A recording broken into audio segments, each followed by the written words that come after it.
വളരെ വേദനാജനകമായ ഒരു ദൃശ്യങ്ങൾ തന്നെയാണ് ഇപ്പോൾ നിങ്ങൾ കാണുന്നത്. പുക കണ്ടോണ്ടാണ് ഞങ്ങൾ നോക്കിയത്. അടുത്ത് ഞങ്ങളിപ്പോൾ താമസിക്കുന്നത് പുക കണ്ടുകൊണ്ട് വന്നതാണ്. പലയിടങ്ങളിലായി തീ ഉയരുന്നുണ്ട്.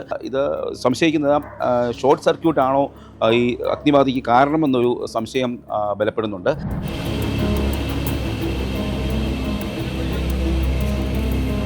പിന്നെ അത് കഴിഞ്ഞ് അവർ വന്നും പോയും ശരിക്കും ബുദ്ധിമുട്ടിയാണ് ചെയ്തത്.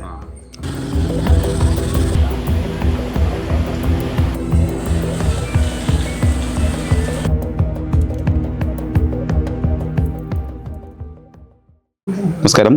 ടിഷ്യൂ പേപ്പർ നിർമ്മാണശാലയിൽ വൻ അഗ്നിബാധ. കോട്ടയം SH മൗണ്ടിന് സമീപം പ്രവർത്തിക്കുന്ന JH ഇൻഡസ്ട്രീസിലാണ് ഇന്നലെ വൈകിട്ട് 5:30 അഗ്നിബാധയുണ്ടായത്.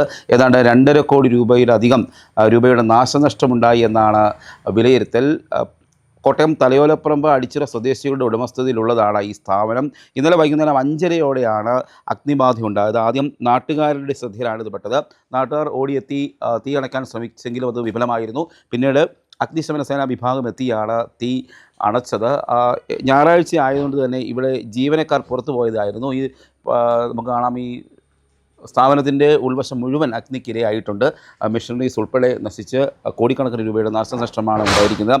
ഇവിടെ സമീപത്തായി തന്നെ ഒരു പഴയ വീടുണ്ട്. ഈ വീട്ടിൽ തന്നെയാണ് ജീവനക്കാരായിട്ടുള്ള ഇതര സംസ്ഥാന തൊഴിലാളികൾ അടക്കം താമസിച്ചിരുന്നത്. അവർ ഇവിടെ വിശ്രമിക്കുകയും കിടന്നുറങ്ങുകയും ഭക്ഷണം പാചകം ഒക്കെ ചെയ്യുന്ന ഒരു മുറി കൂടിയാണ്. ഇന്നലെ ഞായറാഴ്ച ആയതിനാൽ അവർ പുറത്തു പോയതായിരുന്നു. അതുകൊണ്ട് തന്നെ വലിയ ദുരന്തം ഒഴിവാകുകയായിരുന്നു. ഇപ്പോൾ നിങ്ങൾക്ക് ദൃശ്യങ്ങളിൽ കാണാം, ടിഷ്യൂ പേപ്പർ നിർമ്മിക്കുന്ന ഒരു ഫാക്ടറിയാണ്. ഏതാണ്ട് 10 വർഷത്തോളമായി ഈ സ്ഥാപനം ഇവിടെ പ്രവർത്തിക്കുന്നു. കോടിക്കണക്കിന് രൂപയുടെ മെഷീനറിയാണ് അഗ്നിക്കിരയാക്കപ്പെട്ടത്. വലിയ നാശനഷ്ടം തന്നെയാണ് ഉണ്ടായിരിക്കുന്നത്. വൈകിട്ട് 5:30 ഉണ്ടായ അഗ്നിബാധ രാത്രി ഏതാണ്ട് 10-11 മണിയോടെയാണ് ശമിപ്പിക്കാനായത്. ഇപ്പോഴും പലയിടങ്ങളിലായി തീ ഉയരുന്നുണ്ട്. അത്തരത്തിൽ നാട്ടുകാർ തന്നെ വലിയ ഞെട്ടലോടെയുള്ള ഒരു സംഭവം തന്നെയാണ് ഈ കോട്ടയം SH മൗണ്ടിന് സമീപമുള്ള JH ഇൻഡസ്ട്രീസ് എന്ന സ്ഥാപനത്തിൽ ഉണ്ടായിരിക്കുന്നത്. ഇത് സംശയിക്കുന്നത് ഷോർട്ട് സർക്യൂട്ടാണോ ഈ അഗ്നിബാധയ്ക്ക് കാരണമെന്നൊരു സംശയം ബലപ്പെടുന്നുണ്ട്. ഏതായാലും അഗ്നിശമന സേന ഇന്നലെ കോട്ടയം, കടുത്തുരുത്തി, മണർകാട് തുടങ്ങിയ സ്ഥലങ്ങളിൽ നിന്നെത്തിയ അഗ്നിശമന സേനയാണ് ഈ തീ ഇവിടെ ശമിപ്പിച്ചത്. നാട്ടുകാരൊക്കെ ഇവിടെ എത്തിയിരുന്നു. നിയമസഭാ സ്പീക്കറായ തിരുവഞ്ചൂർ രാധാകൃഷ്ണൻ അടക്കം ഇവിടെ സന്ദർശിക്കുകയും ചെയ്തിട്ടുണ്ട്.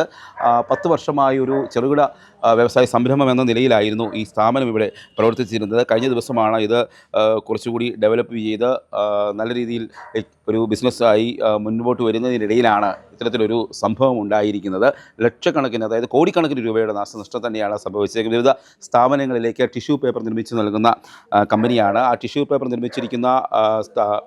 നിർമ്മിച്ച് വെച്ചിരിക്കുന്ന ഗോഡൌണിൽ അഗ്നിബാധ ഉണ്ടായതിനെ തുടർന്ന് അവിടെയുള്ള ടിഷ്യൂ പേപ്പർ അടക്കം കത്തി നശിച്ചിട്ടുണ്ട്. വിവിധ സ്ഥാപനങ്ങളിലേക്ക് നൽകുന്നതിനായി ഓർഡർ എടുത്ത് നിർമ്മാണം പൂർത്തീകരിച്ച ടിഷ്യൂ പേപ്പറൊക്കെ നശിച്ചതായി കാണുന്നത്. ഇതിൽ ഏറ്റവും ആശ്വാസകരമായ ഒരു കാര്യമെന്നുള്ളത്, കാരണം ഇവിടെ ഈ വീട്ടിലടക്കം ജീവനക്കാരുണ്ടായിരുന്നു. ഞായറാഴ്ച രാവിലെ ആയിരുന്നു. അവധിയായതിനാൽ അവർ പുറത്തേക്കൊക്കെ പോയ സമയത്താണ് ഇങ്ങനെ അഗ്നിബാധ ഉണ്ടായതെന്നാണ് ഇപ്പോൾ ഇവിടുത്തെ സമീപവാസികളും ജീവനക്കാരുമൊക്കെ പറയുന്നത്. ദൃശ്യങ്ങളിൽ കാണാം. ദൃശ്യം വളരെ വേദനാജനകമായ ഒരു ദൃശ്യങ്ങൾ തന്നെയാണ് ഇപ്പോൾ നിങ്ങൾ കാണുന്നത്.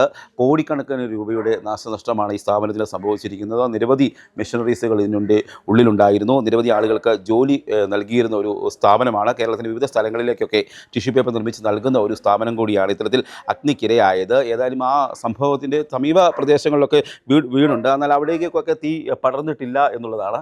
ഏതായാലും വലിയ ഒരു സംഭവം തന്നെയാണ് കോട്ടയം SH മൗണ്ടിന് സമീപം സംഭവിച്ചിരിക്കുന്നത്. ഇന്നലെ രാത്രിയോടെ അഗ്നിശമന സേന വിഭാഗം തീ പൂർണ്ണമായും ശമിപ്പിക്കുകയായിരുന്നു. നാട്ടുകാരുടെ സഹായത്തോടെയാണ് അഗ്നിശമന സേന ഈ തീ അണയ്ക്കാൻ കഴിഞ്ഞത്. ഇന്നലെ എപ്പോഴായിരുന്നു തീപിടുത്തുണ്ടായത്? തീപിടുത്തം ഒരു 5:30 ശേഷമാണ് തീ കണ്ട് പോകേണ്ടത്. അത് കഴിഞ്ഞ് ഞങ്ങൾ ഫയർഫോഴ്സിനെ വിളിച്ചിട്ട് വന്നു കഴിഞ്ഞാൽ ഒരു കോട്ടയത്തു നിന്ന് മണർകാട്ട് അങ്ങോട്ട് യൂണിറ്റുകൾ വന്ന് പോലീസൊക്കെ വന്നായിരുന്നു. 10-10:30 ആയി. 8:30-9 ആയപ്പോഴത്തേനും ഒതുങ്ങിയായിരുന്നു. കഴിഞ്ഞ് 10:30 ആയപ്പോഴത്തേനും എല്ലാം കാണിച്ചു. ഇന്നലെ ഞായറാഴ്ച ആയതുകൊണ്ട് വർക്കില്ലായിരുന്നല്ലോ. അതിനെപ്പറ്റി കൂടുതൽ അറിയത്തില്ല. ഇവിടെ ഒരു താമസക്കാരൊക്കെ ഉണ്ടായിരുന്നു വീട്ടിലെ. എന്താ സംഭവിച്ചെന്ന് അറിയത്തില്ല. പുക കണ്ടോണ്ടാണ് ഞങ്ങൾ നോക്കിയത്. ഞങ്ങളിപ്പോൾ താമസിക്കുന്നത് പുക കണ്ടുകൊണ്ട് വന്നതാണ്. അടുത്ത വീടുകളിലേക്കൊക്കെ പ്രശ്നമുണ്ടോ? ഇല്ല, ഞങ്ങൾക്ക് അവിടെ ഒന്നും പ്രശ്നമില്ല. ഇവിടെ കത്തി ആയതുകൊണ്ട് ഫയർഫോഴ്സ് വന്നുകൊണ്ടല്ല, അണച്ചുകൊണ്ട് പ്രശ്നമൊന്നും ഉണ്ടായില്ല. എത്ര നേരം എടുത്തു ഫയർഫോഴ്സ് അണയ്ക്കുന്നതിന് വേണ്ടി? ഒരു 10-10:30 വരെയൊക്കെ നല്ലതായിട്ടായിരുന്നു. കാര്യം ഒരു 6-7 ഇത് വന്നായിരുന്നു, എഞ്ചിൻ വന്നായിരുന്നു. പിന്നെ അത് കഴിഞ്ഞ് അവർ വന്നും പോയും ശരിക്കും ബുദ്ധിമുട്ടിയാണ് ചെയ്തത്. ഒരുപാട് മെഷീനറീസ് ഒക്കെ ഉണ്ടായിരുന്നു. അതെ, മെഷീനറീസ് ഒക്കെ ഉണ്ടായിരുന്നു, എല്ലാം അത്യാവശ്യം ഉണ്ടായിരുന്നു. എല്ലാം നല്ല കേടുപാട് സംഭവിച്ചിട്ടുണ്ട്. എത്ര വർഷമായി ഇത് പ്രവർത്തിക്കുന്നു? ഇത് 2 വർഷത്തിന് മേളിലായി.